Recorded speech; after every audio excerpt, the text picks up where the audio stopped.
anytime we're hitting intraday session $60, they made it pretty clear. They made it, I mean, they try really hard to make it close below 60.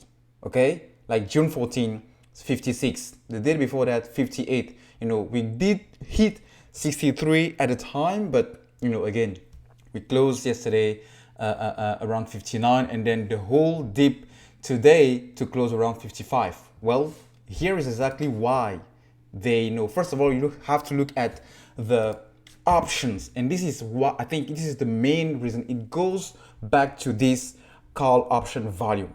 They already know, like just right off as of today, with the current price, we already have this insane amount of volume calls, okay, that are already in the money.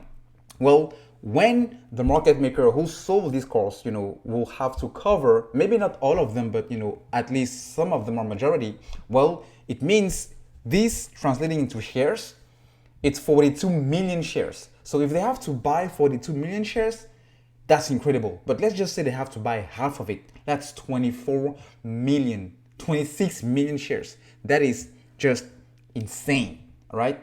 Well, that is one, okay? Now, if you jump back to Reddit, where someone did a pretty dang job, around why the hedges are petrified of, this closing at $60, not only closing, but consolidating, okay? Because there is something to hit 60, but it's another thing to stay there for a huge amount of time, okay? At least a week. And that's why the hedges don't want this, because look, anytime, this is the volume on the dark pool, okay? But if you go down here, you will see that anytime this was heading towards 60, they were doubling down on the volume and making sure it doesn't go up, okay? Like right around 59.85 and 59.90, look at the volume here. It's pretty much double what it was previously.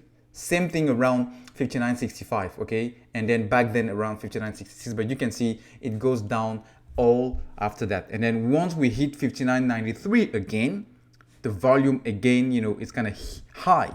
And because these guys know, okay, look, 59.93 again towards closing around 2:30 p.m., another huge volume. Same thing here. So you can see, guys, how these guys are really trying hard to keep this below 60, because they know something incredible, something huge is about to pop and happen on AMC this week. Maybe not this week necessarily in terms of the shares being covered, but where we close this week is going to definitely set up the tone for the coming week.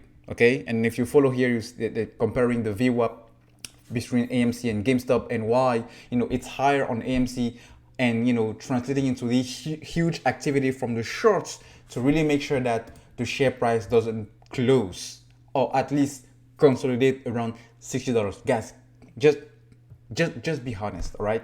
Let's be honest.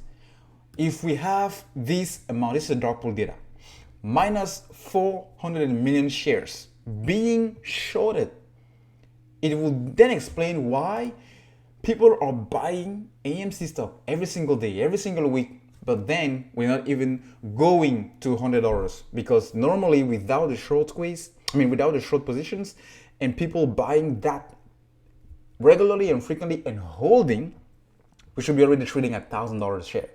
That's just my personal opinion.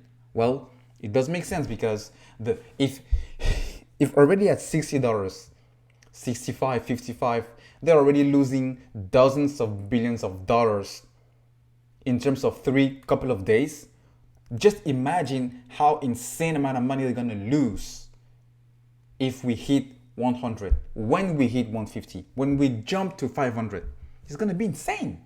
It's gonna be the end of their short positions, and that's where the actual short squeeze will start, because they start getting margin calls. So yeah, I do understand why they want to keep this below 60, but how long? How long are they still going to do this? Because it's inevitable. It's coming. It's a matter of time.